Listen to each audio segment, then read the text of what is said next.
लक्ष्मी नारायण का चमत्कार। देवीलाल नाम का एक किसान था, बहुत ही भोला भाला, और पत्नी बड़ी ही सुशील स्वभाव की और बहुत ही अच्छी थी। दोनों पति पत्नी धार्मिक विचार के थे। कोई भी कार्य करते तो लक्ष्मी नारायण का नाम लेकर ही करते। मुख से सदा नारायण नारायण ही निकलता था। एक समय की बात है, दोनों पति पत्नी अपनी कुटिया के बाहर बैठकर बातें कर रहे थे। सुनती हो रामवती, अब की बार अगर अच्छी फसल हुई तो हम अपना पक्का घर बनवाएंगे। हाँ जी, अपनी कच्ची झोपड़ी में बारिश का पानी टपकता रहता है। कम से कम घर पक्का होगा तो हम चैन से तो सो सकेंगे। अच्छा, एक काम करते हैं, हम अपने साहूकार से कुछ रुपए उधार ले लेते हैं। ठीक है कि नहीं, तुम बताओ। देखो जी, हम हैं गरीब लोग। साहूकार तो जो पैसा देगा उसका ब्याज बहुत लेगा हमसे। हम कैसे दे पाएंगे? अरे भाग्यवान, हम उसका पैसा और ब्याज फसल बेचकर चुकता कर देंगे, और क्या। जैसी तुम्हारी मर्जी। देवीलाल दूसरे दिन अपने साहूकार के पास गया। साहूकार गद्दी पर बैठा था। देवीलाल को देखकर बोला, अरे आओ आओ देवीलाल, बैठो बैठो। बताओ कैसे आना हुआ। सेठ जी, मुझे पक्का मकान बनवाना है, उसके लिए कुछ पैसों की जरूरत थी। बोलो बोलो, कितना पैसा चाहिए? बस सेठ जी, 10,000 रुपए में काम हो जाएगा। भाई देवीलाल, दे तो दूंगा, मगर 2 रुपए सैकड़ा का ब्याज देना पड़ेगा। हाँ हाँ हाँ, मुझे मंजूर है, आप बस दे दीजिए। हाँ हाँ, तो ठीक है, लेकिन ये भी तो बताओ कि लौटाओगे कब पैसे हैं? अब साहूकार जी, इसी साल फसल बेच के दे दूंगा।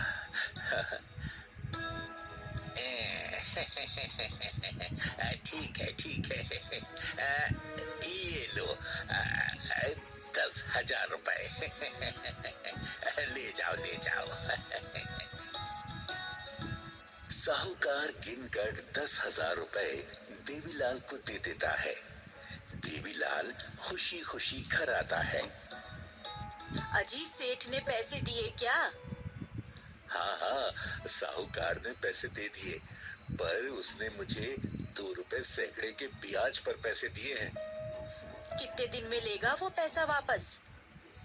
अरे तो चिंता मत कर, लक्ष्मी नारायण की कृपा से मैं उसे इसी साल फसल बेचकर पैसे लौटा दूंगा। हाँ। हे लक्ष्मी नारायण, हमारी लाज रख लेना। लेकिन भगवान को तो कुछ और ही मंजूर था। खेतों में फसल पकने का समय आया, तभी ओलावृष्टि से उसकी पूरी फसल नष्ट हो गई। कुछ पैसा खेत की बुआई में खर्च हो गया और कुछ पैसा घर में खर्च हो गया।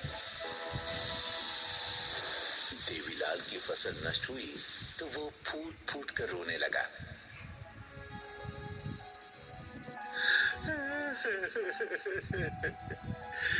लक्ष्मी नारायण, हे मेरे प्रभु, मैं बर्बाद हो गया, लुट गया। अब क्या होगा? मेरी सारी फसल नष्ट हो गई। अब हम कहाँ से साहूकार को पैसे लौटाएंगे?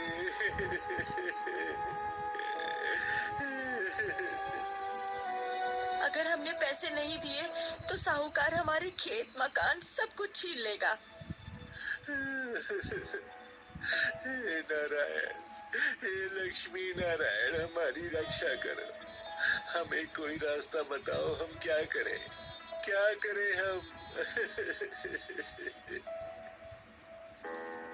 जब फसल नष्ट हो गई तो साहूकार वादा पूरा होने पर देवीलाल के घर आता है। भाई देवीलाल, तुमने जो वादा किया था वो पूरा हो गया। अब मेरे पैसे ब्याज सहित लौटाओ।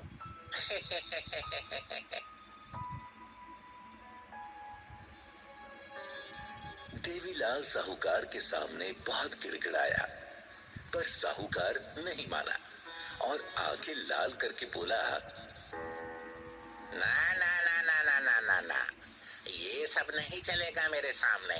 सुन लो देवीलाल, अगर तुमने 10 दिन के भीतर मेरा पैसा नहीं लौटाया तो मैं तुम्हारे खेत मकान सब कुछ छीन लूंगा। हाँ, समझ गए?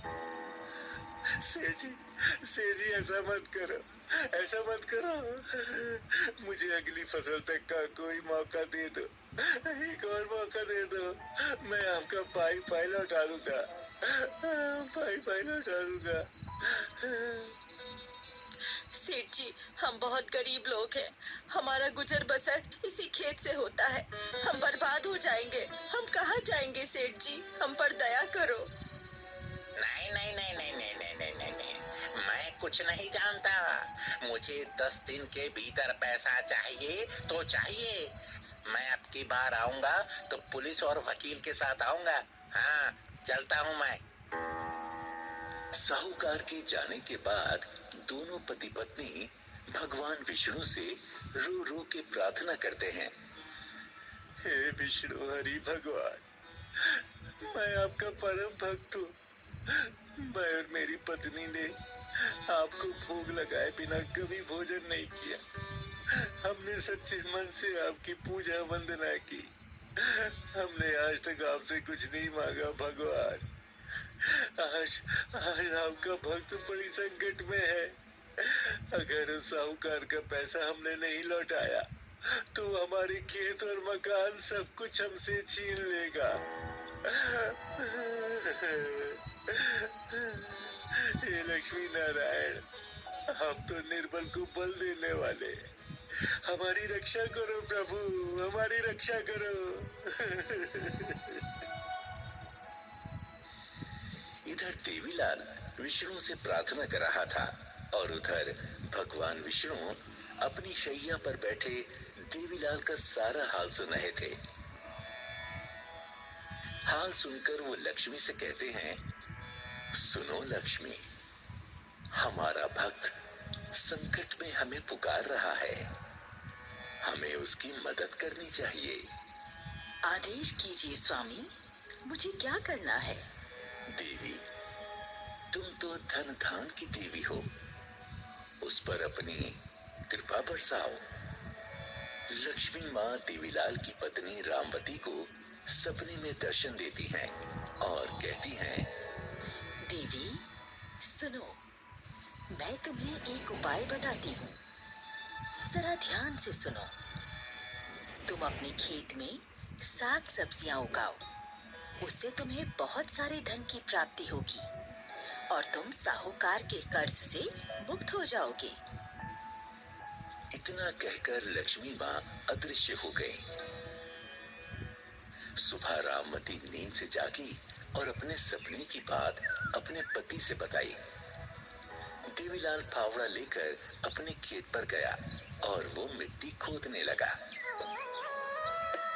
मिट्टी खोदते खोदते उसके फावड़े से कोई वस्तु टकरा गई। जब टन टन की आवाज सुनी तो देवीलाल सोचने लगा, आखिर इस जमीन में क्या है?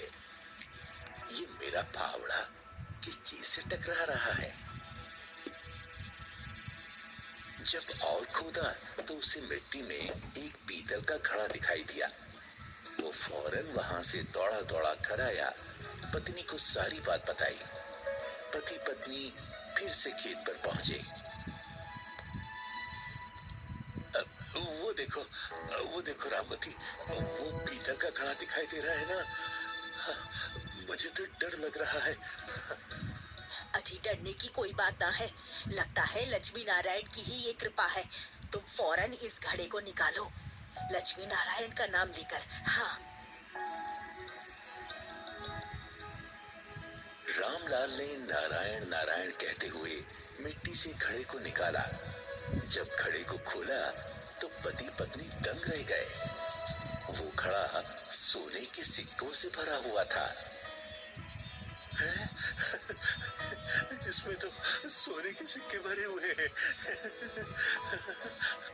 सुनो जी, हरी इच्छा से इस घड़े को घर ले चलो।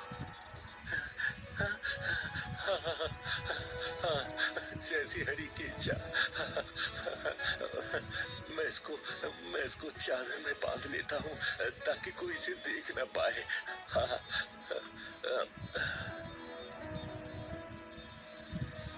घड़े को एक चादर में बांधकर दोनों पति पत्नी उस पीतल के घड़े को घर ले आए। घर आकर दोनों विचार करने लगे।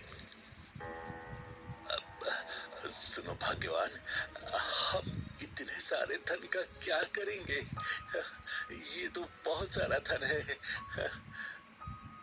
हम इसमें से थोड़ा सा धन निकालकर उस साहूकार का पैसा लौटा देंगे और उसमें से बाकी धन को हम भगवान की सेवा में लगा देंगे। उन्हीं का तो दिया धन है। हाँ, तुम ठीक कहती हो रामवती। हम इस पैसे से श्री लक्ष्मी नारायण विष्णु जी का मंदिर बनवाएंगे, गरीबों को भी दान करेंगे। हाँ, ऐसे ही करेंगे। दोनों पति पत्नी अभी बात कर ही रहे थे कि तभी साहूकार दरवाजे पर खटखटाता है। रामलाल, दरवाजा खोलो। देखो देखो, हम आए हैं। हाँ। रामलाल ने दरवाजा खोला तो साहूकार अपने कुछ आदमियों को लेकर द्वार पर खड़ा हुआ था। तो भाई रामलाल, तुम्हारा वादा खत्म हुआ, तो अब मेरा पैसा तुरंत लौटाओ। हाँ, अरे मुझे देख क्या रहे हो? लौटाओ लौटाओ। अरे सेठ जी, आइए आइए आइए आइए और अपना पूरा पैसा लेकर जाइए। अरे सुनती हो रामवती, सेठ जी को ब्याज सहित 10 सोने के सिक्के दे दो। हैं? 10 सोने के सिक्के? ये रामलाल के पास इतने सारे पैसे कहाँ से आए हैं? अरे साहूकार 10 सोने के सिक्के की बात सुनकर हक्का बक्का रह गया। रामलाल ने कपड़े में बांधकर 10 सोने के सिक्के साहूकार को दे दिए। लीजिए सेठ जी, आपका पूरा पैसा ब्याज सहित।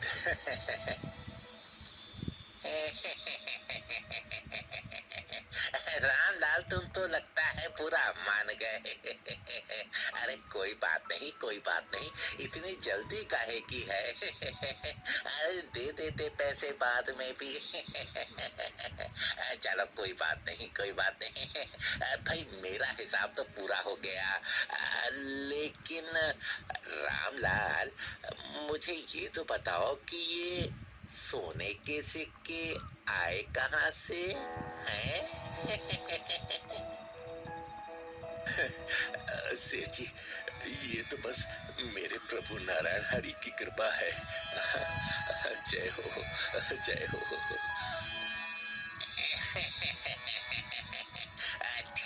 ठीक है, मैं चलता हूँ।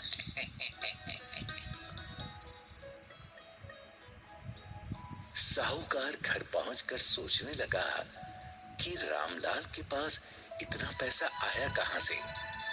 उसने सोचा कि जरूर कहीं से चोरी करके लाया है। उसने साजिश रची, क्यों ना इसकी सूचना पुलिस को दे दी जाए। और दूसरे दिन साहूकार दरोगा के साथ रामलाल के घर पहुंच गया। रामलाल, हमें सूचना मिली है, तुम्हारे पास सोने के सिक्के हैं। जरूर तुमने किसी की चोरी की है। नहीं नहीं नहीं दरोगा जी, ये झूठ है। मैंने किसी की चोरी नहीं की। मैं निर्दोष हूँ। ये तो मेरे हरि नारायण की कृपा है। उन्होंने ही मुझे ये सोने के सिक्के दिए हैं। हाँ। दरोगा जी, हमें जो सोने के सिक्के मिले हैं वो हमारे खेत से मिले हैं। हम पर भरोसा करो। कुछ नहीं, हमें घर की तलाशी लेनी होगी। दरोगा ने तलाशी लेनी शुरू कर दी। इधर रामलाल भगवान विष्णु से प्रार्थना करता है, हे प्रभु हमारी रक्षा करो, हमारी रक्षा करो प्रभु, हमारी रक्षा करो, रक्षा करो प्रभु, हमारी रक्षा करो। है? वो क्या है? ये घड़ा कैसा है? क्या है इसमें? अब साहब, उस घड़े में कुछ नहीं है। रामवती के लाख मना करने पर भी दरोगा नहीं माना। जैसे ही उसने उस घड़े को छुआ, दरोगा अंधा हो गया। अरे अरे अरे, मुझे तो कुछ भी दिखाई नहीं दे रहा है। अरे ये क्या हो गया? अरे ये क्या हो गया? मुझे कुछ दिखाई क्यों नहीं दे रहा है? अरे ये क्या हो गया? और उधर साहूकार भी चिल्लाने लगा, अरे मुझे कुछ भी दिखाई नहीं दे रहा है। अरे ये क्या हो गया? मुझे जरूर ये दोनों बुढ़िया बुढ़े जादूगर हैं। ओहो, मुझे बचाओ, बचाओ, मेरी आंखों में दर्द हो रहा है। मैं इस घड़े को नहीं छूऊंगा। ये क्या हो गया? मुझे क्षमा कर दो रामलाल, मुझे क्षमा कर दो, मुझे क्षमा कर दो रामलाल। अब मैं इस घड़े को नहीं छूऊंगा। ओहो, मेरी आंखों में दर्द हो रहा है। मुझे बचा लो, मुझे बचाओ। रामलाल, ये सब तुम्हारी सच्ची भक्ति का चमत्कार है। हमें क्षमा करो, क्षमा कर दो हमें। दरोगा और साहूकार दोनों नाक रगड़कर श्री नारायण विष्णु से क्षमा मांगते हैं। हे लक्ष्मी नारायण, हमें क्षमा कर दो, हमें क्षमा कर दो। हे लक्ष्मी नारायण, हमें क्षमा करो, हमें क्षमा कर दो, हमारी आंखें ठीक कर दो। भगवान विष्णु की कृपा से दोनों की आंखें ठीक हो जाती हैं। उन्हें पहले की तरह सब कुछ दिखाई देने लगता है। रामलाल, तुम्हारी भक्ति सच्ची है। हमें क्षमा कर दो, हम जा रहे हैं, हमें क्षमा कर दो। हाँ रामलाल, मुझे भी क्षमा कर दो। मैंने तुम पर चोरी का इल्जाम लगाया, क्षमा कर दो, मैं भी जा रहा हूँ। हाँ। चलो कोई बात नहीं, लेकिन कभी भी गरीब का दिल ना दुखाना। गरीब के दिल में भगवान बसते हैं। हाँ। दरोगा और साहूकार चले जाते हैं। रामलाल ने अपने घर में श्री विष्णु और लक्ष्मी का मंदिर बनवाया और दोनों पति पत्नी आनंद पूर्वक जीवन यापन करने लगे। अरे भाग्यवान, भगवान का शुक्रिया अदा करो और प्रेम से बोलो, जय जय श्री लक्ष्मी नारायण भगवान, जय जय श्री लक्ष्मी नारायण भगवान। जय हो श्री महालक्ष्मी, माँ तेरी सदा ही जय। जय हो मैया, जय हो महालक्ष्मी माँ, तेरी सदा ही जय।